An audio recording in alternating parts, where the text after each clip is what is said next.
Hello everyone, welcome back to the channel. I'm Kris.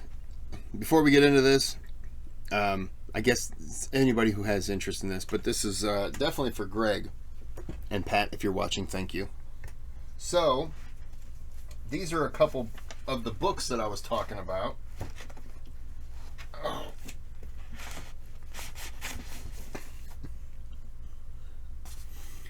Collier's Photographic History of the European War.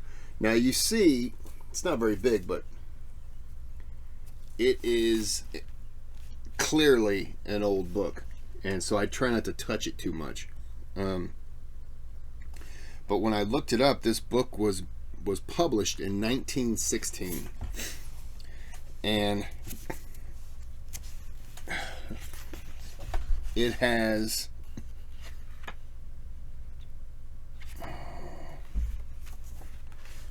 I mean, it's just I can't pronounce some of these, but like I mean, they're, I don't want to say they're beautiful pictures. Don't misunderstand me. I'm not saying that war is beauty. I'm just saying that when you look at the pictures and just the devastation and everything, there's something about it where you're like, oh man. And I would love to know what it looks like now. But I mean, just the German army balloon leaving its hangar. That is a massive hangar. Well, I mean, you know, it's just, now this is, there was, I was flipping through this book when I first got it. Yeah, I'm not going to show that picture. I'm not going to show that one either. This is the dead in Champagne, France. Is it Champagne? It's Champagne to me. Yeah, not showing that picture either.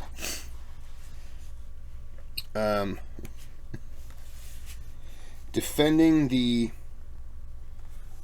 Masurian Lake Country, East Prussia. It's a guy with a gun there. I mean, you know. And if I say I'm not going to show a picture, it's because there's someone dead. And not that I don't think you can handle it, but because oh, jeez. Okay, this I gotta show you, and I'm not. Okay, I'm going to show a picture titled "Soldiers Killed in a Barbed Wire Entanglement." So you can go ahead and turn away, or I tell you what, turn your head and I will do a countdown, 6 seconds, and then I'll take the picture off, and then you can look back and the picture's gone. Okay, get ready, turn your head now. So there's the picture. It's not graphic. 6, 5, 4, 3, 2, 1. Feel free to turn back. The picture is gone. I'll kind of cover it out. German transport column passing through a town destroyed by fire. Here you go. I mean, but there was a picture in here, which I would love to show, but at the same time I just can't. But it is from the Battle of Somme. Is it Somme? Am I saying that right? But right above it, what the hell? Okay, I got to show this one. Winter uniforms of the Austrian frontier. Okay, come on now. This looks like Klansmen. What's happening here? But there's it shows the wreckage from a bomb that went off near Somme. Okay,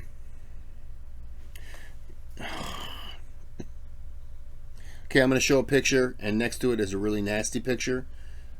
So if you don't want to see that, I want to show a great shelling striking a house in Verdun, however you pronounce it. But right next to it is a grave somewhere in France, and you can see skeletons and rib bones and stuff like that, and I don't really you know, I'm going to try to... I've got it covered, so you don't have to turn your head. Let's try this again, Kris. But there you go. That is a... Oh, sorry. That is the great shelling. A great shell striking a house in Verdun. This is one of Germany's 380 millimeter shells striking the wall of a house in a street of the beleaguered city. The wall is crumbling with the impact, but the giant shell has not yet exploded. So that, I'm not going to... It's a painting. But anyway, it's a very cool book. I would love to get a newer version of it. Paperback or something like that. Or maybe another version of it that... Because this is... I don't really like people touching it. Like, I feel I don't want to hurt it. So that was one of them. And this bad boy right here is the other one. And I do apologize, Greg. I was right and wrong. So this is I only have one of the two. And it's called The Soldier in Our Civil War. And this one...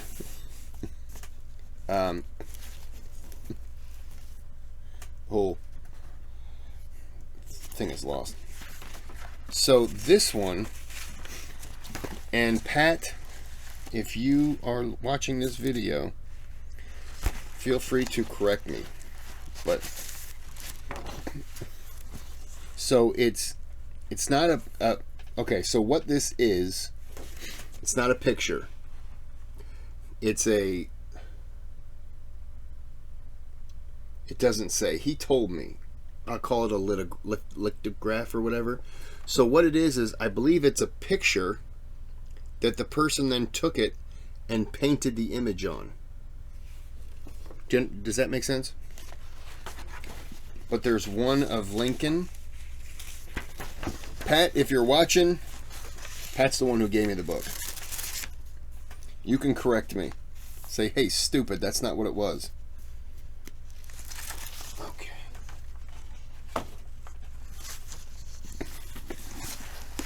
And then we got Jefferson Davis here.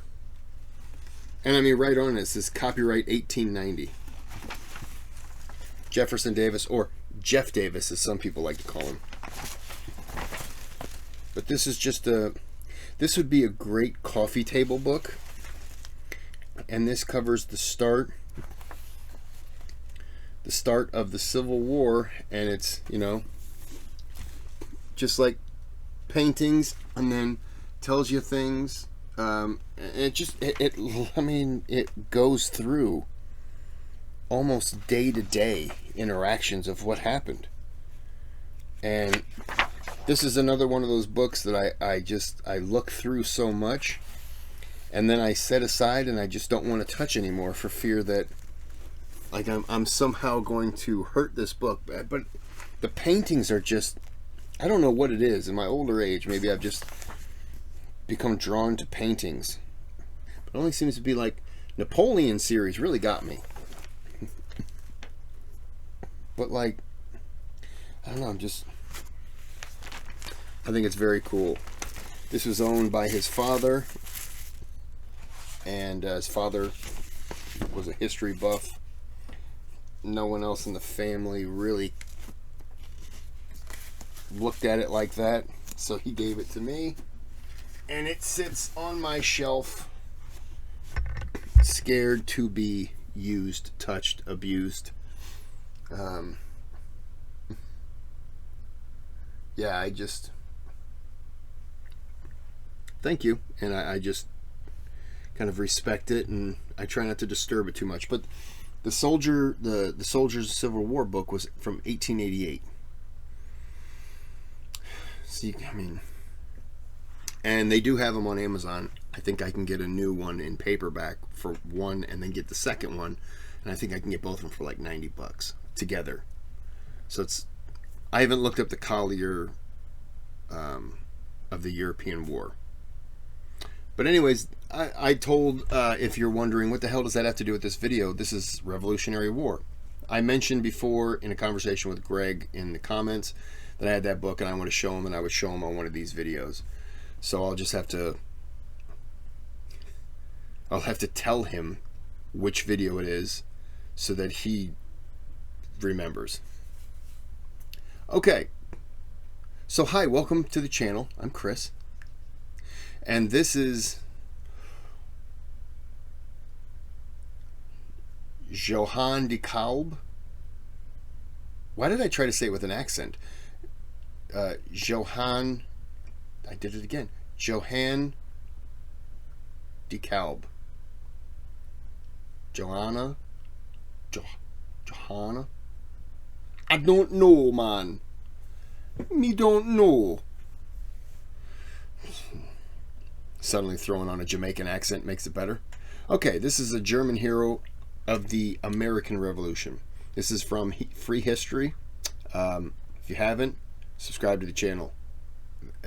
I really like the channel, and I like to support it.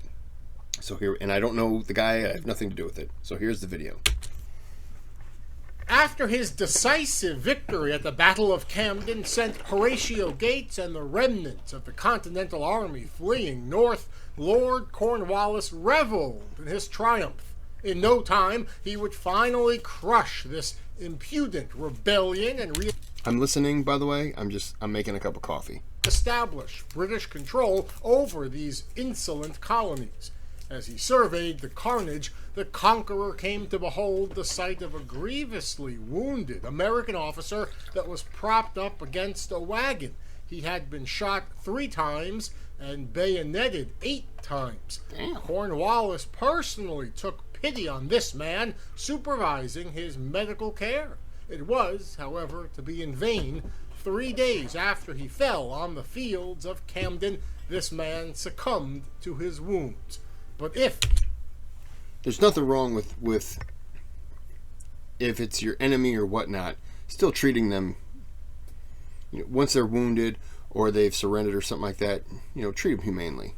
I think that's just should happen. He feared death. He did not show it. When a British officer came over to apologize for his grisly wounds, the giant man allegedly responded, "I thank you, sir, for your generous sympathy, but I die the death I always prayed for, the death of a soldier fighting for the rights of man." But who was this man? Guys, it's time to ditch that nasty wash. So he was a guy who apparently liked to manscape his testicles, I guess. Back to the video. Who was this man? This freedom fighter who so willingly sacrificed his life for the rights of man. And did he indeed have these as his last words? His name was Johann de Kalb. Damn it. And it's his story we will tell today. Welcome to America's Forgotten Founders, where we will look at people whose contributions to the American Revolution, whether on the battlefield, in the halls of power, or on the home front, have been all but forgotten by the annals of history. I wonder if he'll cover more than just the American Revolution. There's the guy from the Civil War. He's a Confederate. And I want to say he was in the Battle of Fredericksburg. And he's that, the Angel of Fredericksburg. Greg, if you're watching this, do you know who I'm talking about? The Angel of Fredericksburg. Richard Rowland Kirkland. Born 1843, died 1863. He died at Chickamauga, Georgia, which that battlefield I was in. I bring him up in case you guys don't know about him. So, the Battle of Fredericksburg that night, both sides. Well, of course you guys know that. But in Europe, it happened too. At night, you didn't fight. You went back to your respective corners. This guy was listening to the screams of the wounded on the battlefield, and no one could go to him because you cross that line, the other side's going to shoot at you. He got tired of it. They were screaming for water, stuff like that. He just grabbed canteens and ran onto the battlefield. Union soldiers are just relaxing. They see someone darting around on the battlefield, so you get their rifles ready, and they're following him, and they see him going from soldier to soldier. Did not care if it was a Confederate, didn't care if it was Union. And he just gave them water. Gave them water and comforted them. Just for, a little bit of time, and then ran on to the next one. Ran on to the next one. And it was so moving. Because when the Union sees him doing this, they're like, oh, he's trying to rescue people. Get ready to shoot. And once they realized it, Confederates, obviously, when he ran on there, Confederates are like, uh-oh. So they point their guns, because if any Union shoots, they're going to shoot at them, and then the war's going to continue back up while he's there. No one shot. And in fact, as he's running around, Union soldiers started throwing canteens out onto the field. He would run over, pick them up, and they were filled with water, and he was just giving them their water to these wounded, and then he would throw the canteens back. And he ran all over, it doesn't say how long, but he ran all over that battlefield until he was pretty much exhausted. No more water was there, and every soldier there had some water. Then he went back to his side, slumped down in his little trench, and cried. That guy should have a movie made out of him, or a video. Why don't I do it? Nah, I wouldn't do it justice. But like, as I say, I know Greg, when you talk about the Civil War, he's from the South, so, he's got that Confederate blood in him. I'm from the North, I got the Union blood in me. We might look at the other side and kind of look at, well, they were wrong because, but I don't think either of us can look at this guy and say that what he did doesn't deserve praise, doesn't deserve respect for what he did. I apologize, I've wasted a lot of time talking, but back to the video. But before we begin today's video, we need to first discuss our sources. Baron de Kalb is undoubtedly the least well-documented person we've looked at so far. While it's possible to find plenty of material about him, most of it is of dubious quality. Most works about de Kalb were written in the 19th century. At that time, historians were more interested in constructing a narrative that was aligned with their own objectives, biases, and preconceptions, rather than one offering a truly unbiased and comprehensive account of the past. The story of de Kalb, a nobleman who came across the Atlantic to fight and ultimately give his life for the rights of man, fits very neatly, almost too neatly, into the myth of America, this land of freedom, individuality, and equal opportunity. Even the most recent work on de Kalb's life, the 2019 biography, De Kalb, One of the Revolutionary War's Bravest Generals, by John H. Beeks Jr., falls into this trap. As Dr. Amy Noel Ellison, an expert on early American cultural history, writes in her review of the book, providing a fuller portrait of de Kalb, however, means revealing warts and all, and Beeks loves his subject too much for that. His primary objective is to present de Kalb as a Revolutionary War hero worth remembering for his bravery and sacrifice. Beeks rejects criticism outright from any historians who have not commanded troops themselves, and even questions the character of contemporary detractors. As this series has highlighted, we all have our flaws and imperfections. While it is not necessary to dwell on these weaknesses, it's important to recognize them, looking at history through rose-tinted glasses and seeing old... Come on. The Ballad of Billy Lee. It's not a very big book. That's who this is. It's a very good book. I really enjoyed it. But the author really takes a lot of creative licensing. with recreating conversations, so on and so forth. But one thing I did read in there that did spark my interest is that Billy Lee,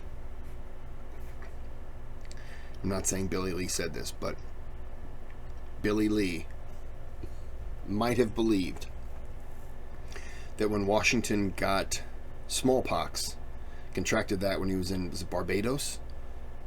Yes, Barbados, with his brother Lawrence, half brother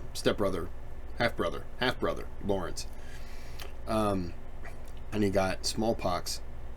It might have rendered him sterile, so that he wasn't able to have children. Just bringing that up. Sorry. Only what we want to see prevents us from learning from the past. So that said, we recommend you take our story today with a healthy grain of salt. And let's begin. Baron de Kalb was born Johann Kalb on June 19, 1721, in the village of Hutterdorf, near the city of Erlangen in the Principality of Bayreuth. The principality straddled the border between the modern-day countries of Germany and France. At the time, the Franconian Principality was part of the Holy Roman Empire. Unlike many who commanded armies in the American Revolution, de Kalb was the child of peasants. His parents were Johann Leonhard Kalb and Marguerite Seitz. Despite his humble origins, de Kalb was well educated, attending a school in the small village of Kriegenbrunn. While at school, de Kalb learned English, French, and his native German. He left home at the age of 16. By the time he was 22, in 1743, de Kalb had moved to France and obtained a lieutenant's commission in the Lowendahl Regiment, a unit of Germans who, for one reason or another, wanted to serve in the French military. For de Kalb, we can only speculate as to his reasons. Perhaps, being the low-born son of a German peasant, he sought greater opportunities in France. Maybe he was drawn to France, the cradle of the Enlightenment ideals that he would allegedly hold so dear. At any rate, French military records clearly show a Lieutenant Jean de Kalb in French service by the year 1743. De Kalb would quickly distinguish 43, so he'd have been like 22 at that time? 22 years old. It's a good thing nothing was happening in Europe at that time. Everyone got along. Kalb would quickly distinguish himself in the War of the Austrian Succession and the 7 Years' War, ending the latter as a lieutenant colonel. His last formal posting was as the Assistant Quartermaster General of the Army of the Upper Rhine. With the promotion, he was awarded the Order of Military Merit by King Louis XV and made a baron. Unfortunately, that's all we know about de Kalb's military background. It seems unlikely he received a formal military education. Nonetheless, due to his long service history, he likely received ample experience in logistics, siege warfare, military discipline and organization, and irregular warfare. A decade and a half later, the Continental Army would badly need this experience. In 1764, Johann left the army and married Anna Elizabeth Emile van Robey, a wealthy textile heiress. After the marriage, Johann de Kalb became Johann van Robey, Baron de Kalb. Using his wife's fortune, he bought a chateau near Versailles, where he took up farming. The couple would go on to have 3 children, Ellie, Frederick, and Caroline. De Kalb briefly left his retirement in 1768. On behalf of the Duc de Choiseul, the foreign minister of France, the Baron embarked on a secret 4-month-long journey through British North America. His mission was to ascertain the colonists' attitude towards Great Britain in the aftermath of the Sugar, Currency, Quartering, Stamp, Declaratory, and Townshend Acts. Were the colonists likely to rebel against England? And if that rebellion should occur, should France support it? The Baron did an excellent job on this mission, providing highly detailed reports to the French government on American dissatisfaction with British policies. It's also possible de Kalb became sympathetic to the American view. Maybe he did too good of a job. He was forced to cut his trip short after being briefly imprisoned on suspicion of spying for France, though he was ultimately released for lack of evidence. After returning home, Baron de Kalb and his beloved wife Anna settled into a peaceful life at their chateau with their children. This could have been the end of the Baron's incredible journey from a humble son of a German peasant to a respected member of the French nobility who had risen all the way to the rank of lieutenant colonel. But there was more in store for the Baron's life. Johann missed the soldier's life, whether due to his affinity for the American cause or his desire to serve as a soldier of fortune. De Kalb was introduced to the American representative in Paris, Silas Deane. Deane was only too happy to send the 55-year-old veteran across the Atlantic. The Continental Army needed all the experienced soldiers it could get. Through Deane, the Baron met the 19-year-old Marquis de Lafayette. Lafayette and de Kalb were different in almost every way. While Johann came from very humble origins, Lafayette was born into one of France's most distinguished and wealthy families. Unlike de Kalb, Lafayette had received a formal military education at the prestigious Collège du Plessis. De Kalb learned, though, on the battlefield. Lafayette had never seen a day of battle in his life, while de Kalb was a veteran already of 2 major European wars. Lafayette was a child of the Enlightenment who, in the American Revolution, found his cause.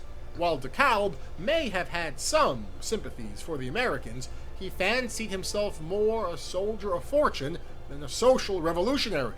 But Lafayette had something the Baron did not: money and influence.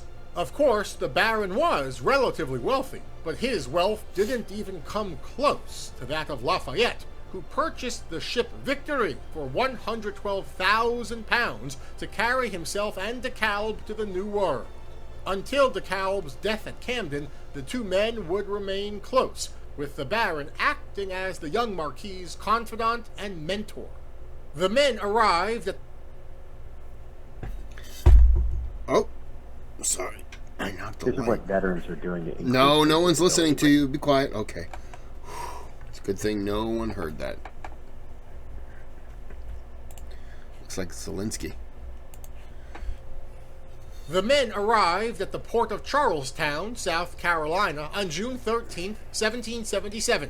After more than a month of traveling, the two men presented themselves to the Continental Congress on July 27th. Congress, who had now become weary of these expert soldiers Silas Deane had been sending them, initially denied the Baron a general's commission, but granted one to the inexperienced but incredibly wealthy and charismatic Lafayette. Furious, this lover of the rights of man left Philadelphia to return to France. Lafayette, however, convinced Congress to grant de Kalb a commission as a major general, as Deane promised. The commission was grudgingly given on September 15th, and de Kalb turned around and came back to Philadelphia. By November 1777, de Kalb was commanding his own division. Our sources diverge on the unit's exact composition.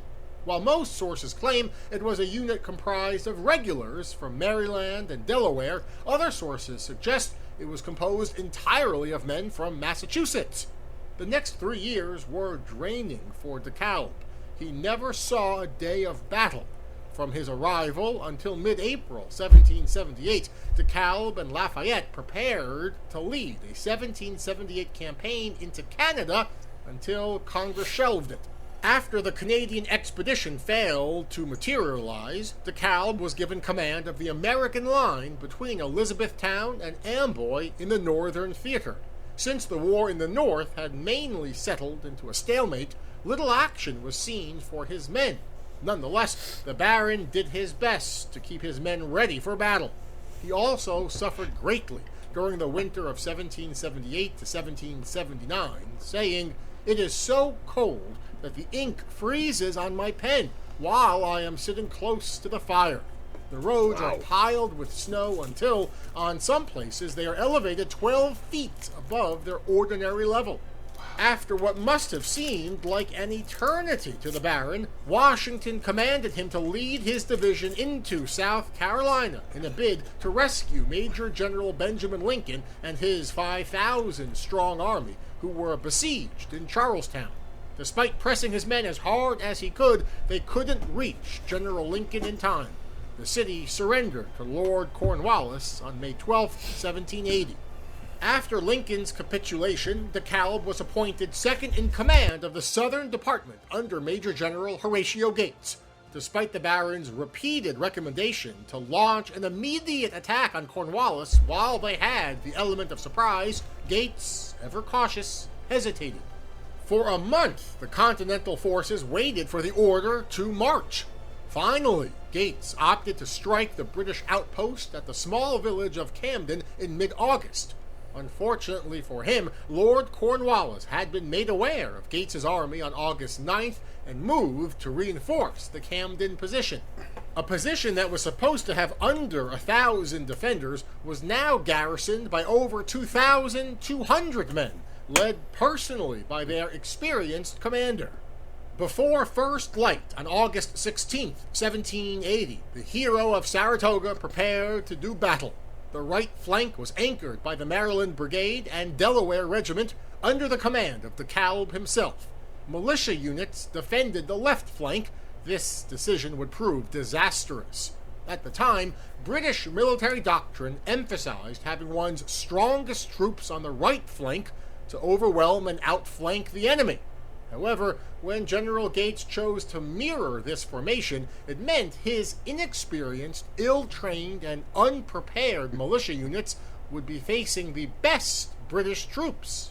The fight on that fall morning wasn't so much a battle as it was a rout. Despite outnumbering his adversary 2-1, most of Gates's men, 2,500 Virginian and North Carolinian militiamen, fled the field after the first shots were fired, leaving Kalb and the regulars quickly outgunned, outnumbered, and outflanked.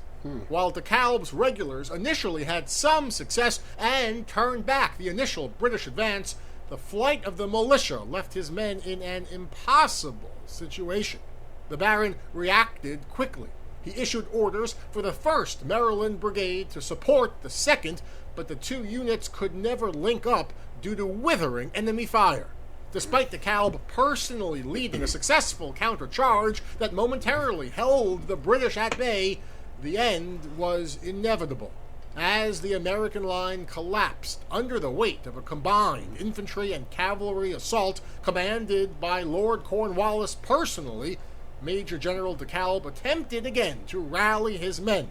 During the ensuing melee, he had his horse shot out from under him and was immediately set upon by charging British soldiers who shot him 3 times and bayoneted him 8 times. Jeez. It was only after his attaché, the Chevalier du Buisson, who had attempted to shield Kalb with his own body, screamed to the British troops that they were butchering a major general, that the grenadiers ceased their attacks.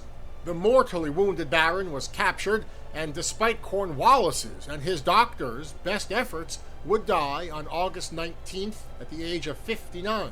He would be buried near where he died. His body would be exhumed and reburied in 1825 under a monument dedicated to his sacrifice. Construction of the memorial had started the previous year. During his 1824 grand tour of the United States, the Marquis de Lafayette personally laid the first stone for his friend and mentor's memorial. We will never truly know whether Johann de Kalb fought for ideological reasons or for wealth, glory, and prestige. In my opinion, however, he liked... Take your pick, but the fact that he came over to a country that wasn't his and fought for that country's independence because he believed in what that country was saying that they were about. I mean,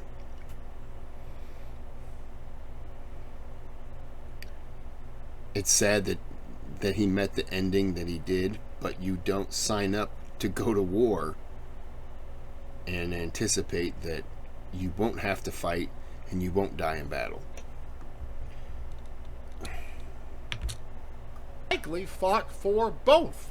If he were indeed only a soldier of fortune, he could have used his Germanic roots to join the Hessians and serve the British. He joined the Americans for a reason. Yeah. Yet he almost left after not being granted a commission as a major general. And while the... He almost left too. Now, I'm not saying if he leaves, he's alive until he's 90. But you don't want someone to stay after getting the rank that they've gotten. You don't expect them to die. Does that make sense?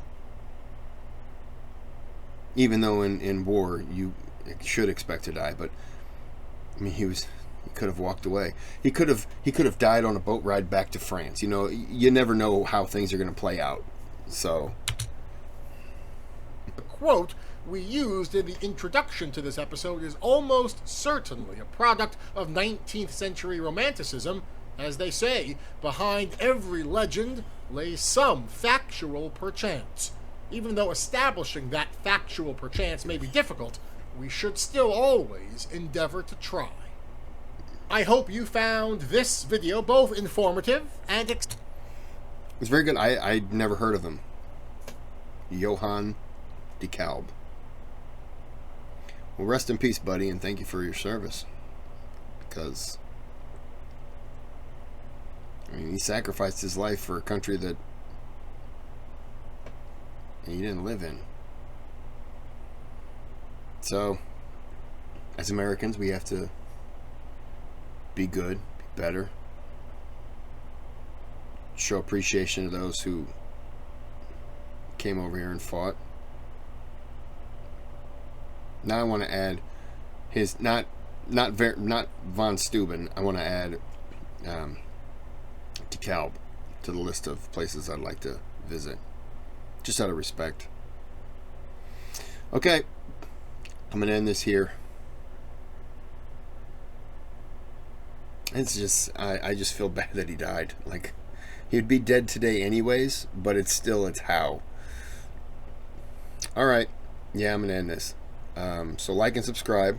Thanks for watching, and have a good day, have a good night. Oh, I don't know when this video is going to go out, but it probably will go out. Today's the 14th, June 14th. It'll probably go out next week. But I announced on a short video today that I am going to be doing a live show. I'm going to look into it probably Friday, Saturday. Look at setting it up, but it's going to be Saturday, June 24th. It'll be 8 a.m. Central Standard Time. For those of you who don't know what that time would be, I upload videos 9 a.m. Well, I'm sorry, I publish them to be viewed 9 a.m. Monday through Friday, 9 a.m. Central Standard Time. So whatever time that video drops for you, go back an hour. They drop at 9, but my live show will be at 8 o'clock in the morning. So, you know, if you're in the UK and they drop at 9 and you get to see the video at 3 in the afternoon, then it's going to be 2 in the afternoon for your live show. Insert whatever, you know, however you got to figure it out. So, just want to throw that out there. I'm going to throw it out a couple more times, and then from there, hope to see you there. But until then, have a good day, have a good night.